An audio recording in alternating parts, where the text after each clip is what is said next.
December 6, 1969, Altamont Speedway, Northern California. 300,000 people gathered in the cold California desert for what was supposed to be the greatest rock and roll celebration of the age. They came expecting magic.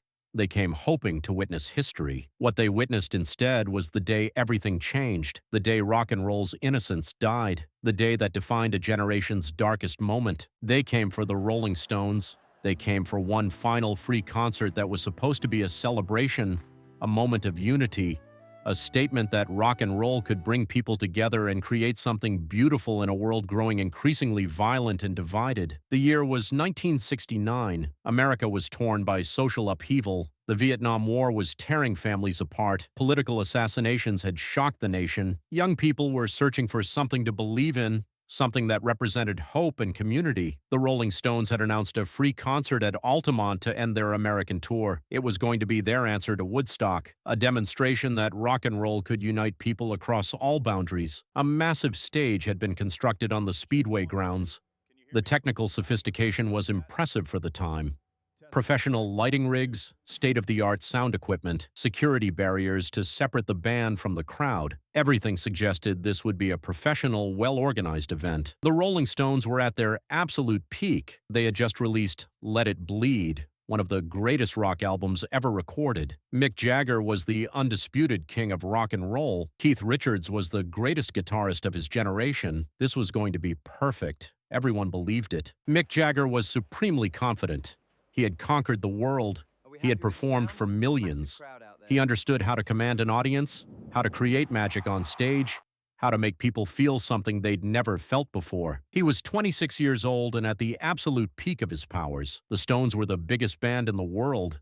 They had just finished a successful American tour. This final free concert was going to be the perfect statement, proof that rock and roll wasn't just about money and commercialism, that it could be about community and celebration. Mick believed in the idealism. He believed in the dream. The Rolling Stones were at their absolute peak. Keith Richards on lead guitar was playing like a man possessed, aggressive, creative, utterly dominant. Charlie Watts behind the drums provided the rock-solid foundation that made the Stones unstoppable. Bill Wyman on bass locked in with Charlie, creating the rhythmic engine of the greatest rock band in the world. Mick Taylor on lead guitar added harmonic sophistication and raw power. And Mick Jagger himself, the frontman, the performer, the artist who defined what it meant to be a rock star. Together, they were unstoppable. They had conquered continents. They had changed music forever. No other band could compare to their raw power and artistic vision. But there was another element present at Altamont that day, an element that would change everything. Hell's Angels motorcycle gang had been hired as security. This decision, made without careful consideration of the consequences, would prove to be catastrophic. Hell's Angels were known for violence. They were organized criminals with a long history of brutal behavior. They had no experience as security personnel. They had no training in crowd management. They had no real authority or understanding of what professional event security required, but they were intimidating, and someone thought that was enough. The Hells Angels had no experience as security. They had no training in professional event management. They had no real authority or understanding of what was required. Some of them were intoxicated. Some were using hard drugs. They saw their role as an opportunity to establish dominance, to show their power, to demonstrate that they controlled the event. Any challenge to their authority was met with violence. Any perceived slight was answered with aggression. The situation was fundamentally unstable from the moment they arrived. Performance footage of opening bands, Santana's percussion energy visible with conga drums prominent, dancers moving, the stage energy dynamic, Jefferson Airplane on stage with their distinctive psychedelic aesthetic, Marty Balin's vocals powerful, the crowd responding enthusiastically to the music, people dancing and celebrating, the earlier sense of celebration and anticipation still dominant, though tension continues to simmer beneath the surface, visible in some crowd members' cautious positioning. Grainy documentary footage showing Hells Angels forcibly removing young people from near the stage, pushing and shoving with aggression, some visible injuries but not emphasized, people backing away from the security line, the aggressive nature of the security now undeniable, Hells Angels appearing to enjoy the violence and control they wielded, fear replacing anticipation in crowd members' faces. 300,000 people were increasingly confused and frightened. This wasn't supposed to be like this. This was supposed to be peaceful. This was supposed to represent everything the counterculture believed in: unity, peace, community, and the power of music to bring people together. Instead, they were experiencing organized violence from their supposed security force. The beautiful dream was transforming into something nightmarish. People who came expecting celebration were confronting violence instead. But then the Rolling Stones arrived backstage. The energy shifted. Everyone prepared for the main event. Mick Jagger made his final preparations. The band members checked their instruments one last time. The crowd, despite the earlier tensions, still anticipated the greatest rock and roll performance they would ever witness. For a moment, just a moment, everything seemed like it might be okay. The presence of the Rolling Stones, of rock and roll itself, seemed like it might transcend the darkness and unite everyone.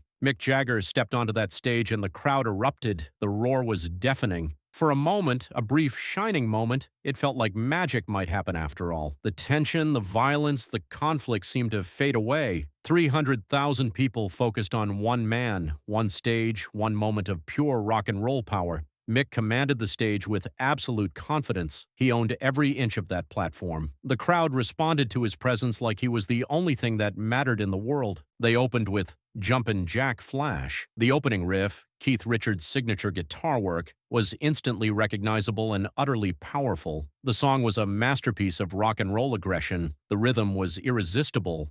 The lyrics were perfect. Mick sang with full vocal power, his voice carrying across the massive crowd. For those first few minutes, it seemed perfect. The band was locked in perfect synchronization. The crowd was moving as one organism, responding to every moment of the performance. This is what rock and roll was supposed to be. This is what 300,000 people had come to experience. But while Mick sang those powerful opening lyrics, violence was erupting throughout the crowd. More confrontations, more aggression. Hell's Angels were using this moment, when the band was performing and people were distracted, to increase their violence. They seemed to be enjoying the chaos, using it as an opportunity to demonstrate their power over the crowd. More people were being hurt. The situation was spiraling beyond anyone's control. A fundamental disconnect was developing between what was happening on stage and what was happening in the crowd. Mick Jagger became aware of what was happening in the crowd. The magnitude of the violence became clear to him. He stopped the performance.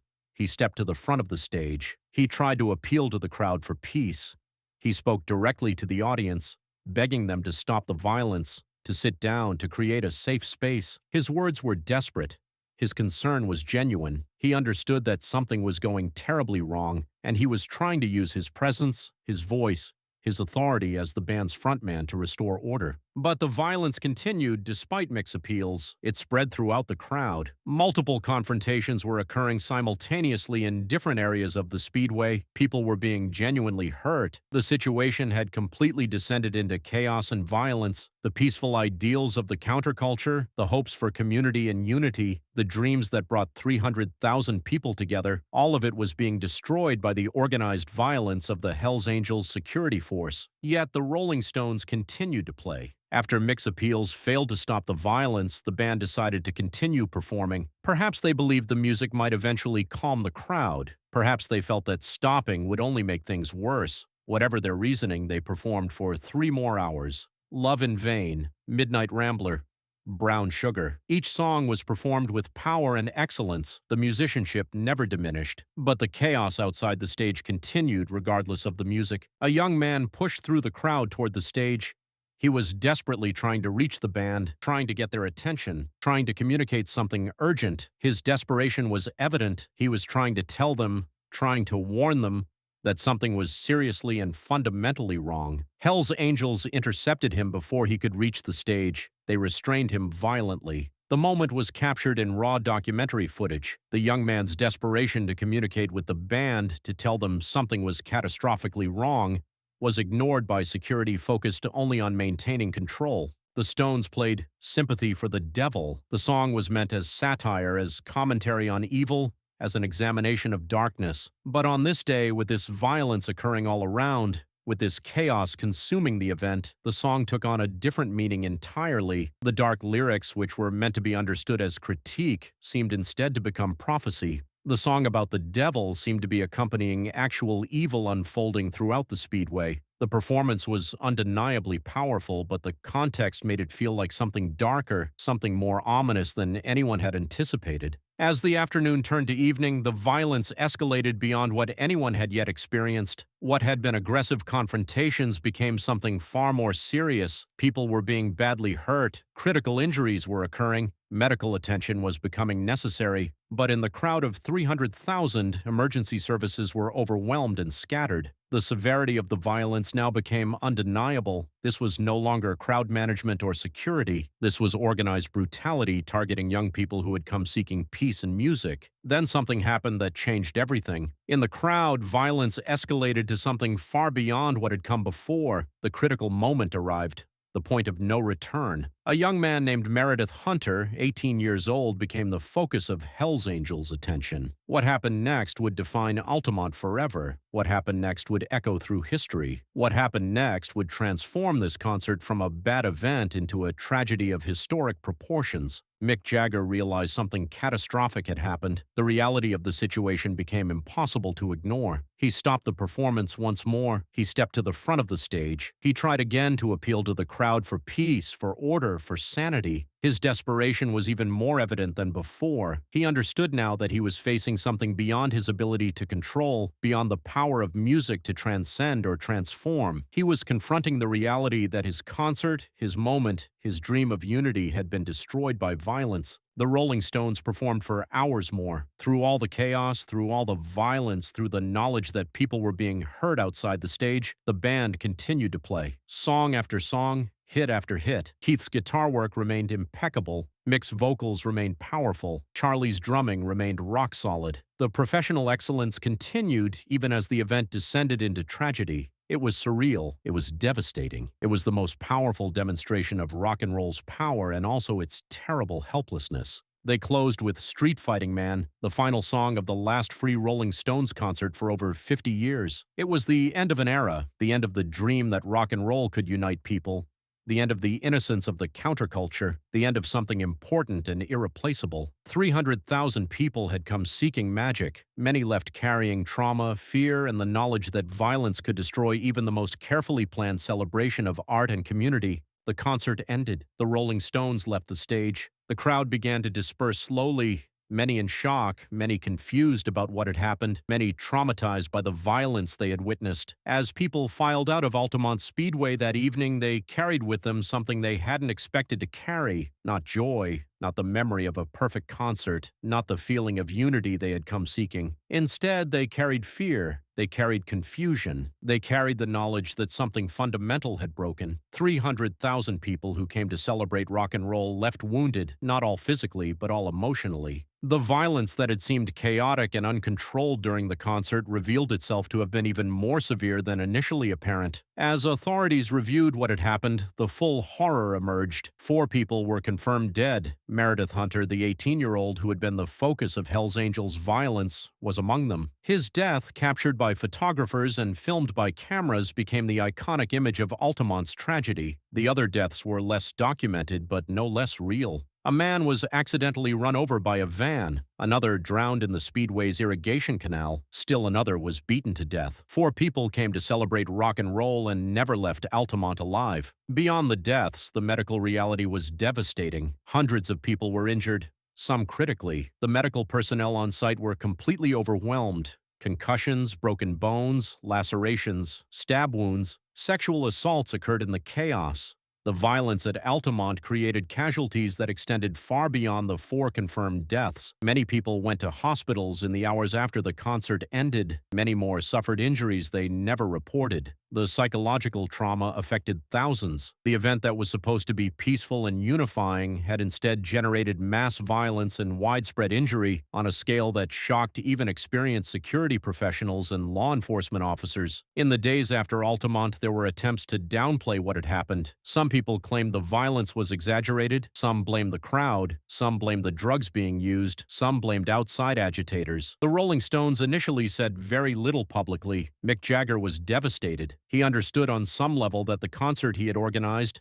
with good intentions, with a belief in the power of rock and roll to unite people, had instead become a symbol of violence and chaos. The mythology around Altamont began immediately. Some elements were exaggerated, some were minimized. The search for who was truly responsible began, and it became clear that responsibility was complicated and distributed across many parties. The public reaction was shock and disappointment. Altamont had represented the culmination of the counterculture movement, the final statement of rock and roll's transcendent power. Instead, it demonstrated the movement's vulnerability to violence and chaos. The flower power dream seemed naive in light of what had happened. The belief that rock and roll could change the world through peace and music seemed shattered. Critics pointed to Altamont as proof that the counterculture had failed, that idealism couldn't survive encounter with real violence, that the dream was over. The media began calling Altamont the moment the 1960s died, the symbolic end of an era. Mick Jagger and the Rolling Stones became in some way associated with that failure and that violence. Mick Jagger carried guilt. He organized the concert. He wanted it to be perfect. He believed in the vision. He thought rock and roll could unite people. And instead, people died. People were hurt. The dream was shattered. In interviews in the years following Altamont, Mick spoke about the event with evident pain. He said he felt responsible. He said he had nightmares about what happened. He said the knowledge that his concert had resulted in deaths weighed on him. The young man who had stepped onto that stage with supreme confidence, who believed in his power to move people through music, had confronted the limits of that power. He had learned, in the most painful way possible, that even the greatest artist cannot control all the forces operating in the world. Sometimes violence erupts regardless of intention or talent or hope. Official investigations followed. Authorities investigated what had happened. Questions were raised about the role of Hell's Angels. Questions were raised about the organization of the event. Questions were raised about security procedures. The investigations revealed a chaotic picture. Hell's Angels had been given too much authority. They had been given too much control. Communication between organizers and security had been poor. No one had anticipated the scale of violence that would occur. The investigations were complicated by the fact that the Hells Angels motorcycle gang had significant power and influence in California at the time. Some investigations were incomplete. Some recommendations were ignored. The exact responsibility for what had happened remained somewhat unclear, distributed across multiple failures and multiple parties. The Hells Angels members involved in the most serious violence faced trial, but the trials were complicated. Witnesses were afraid to testify. Hells Angels members intimidated potential witnesses. Some cases were difficult to prove conclusively given the chaos and confusion. In the most famous case, involving Meredith Hunter's death, a Hells Angels member was acquitted of murder, though the violence at Altamont was undeniable. The legal system struggled to bring accountability for what had happened. The trials exposed the weakness of legal response to organized violence. Hells Angels remained a functioning motorcycle gang, continuing their activities, never fully held accountable in the public mind for their role in Altamont's tragedy. The consequences for the Rolling Stones were significant. They didn't perform another free concert for decades. When they eventually returned to touring, security was completely reorganized and professionalized. They also faced criticism for years about Altamont. Some people blamed them directly for the violence. Some people questioned whether they had been negligent in their choice of security. The band's reputation, which had been so dominant before Altamont, had been tarnished. They remained the world's greatest rock and roll band, but now there was an asterisk next to their story. Altamont was the price of their final free concert, the cost of idealism meeting reality. Altamont became a symbol of the end of 1960s idealism, a symbol of the vulnerability of the counterculture dream to violence and chaos, a symbol of the limits of what rock and roll could accomplish. Over the decades, Altamont was referenced repeatedly as the moment innocence died, as the symbolic conclusion to the 1960s and the beginning of the harder, more cynical 1970s. Documentaries were made about it. Books were written about it. Musicians referenced it in songs. Cultural historians pointed to it as a turning point. The concert that lasted only hours on December 6, 1969, became one of the most discussed and analyzed concerts in history. It defined Mick Jagger's legacy in ways that even his greatest performances couldn't match. 50 years later, Altamont still means something. To people who were there, it means trauma and the memory of idealism shattered. To people who came after, it means a cautionary tale about the limitations of art to transcend violence, about the vulnerability of peace to chaos. Mick Jagger, now in his 80s, has lived a full life since Altamont. He achieved everything a rock and roller could dream of achieving. He became a legend. His music lived forever. His performances inspired generations, but Altamont remains part of his story. The day the Rolling Stones played their last free concert, the day 4 people died, the day that seemed to many like the moment the dream ended. Maybe the truth is more complicated. Maybe the dream never ends. It just transforms. Maybe what we learn from Altamont is not that idealism fails, but that it requires responsibility, organization, and care. The Rolling Stones learned that lesson. Mick Jagger learned it.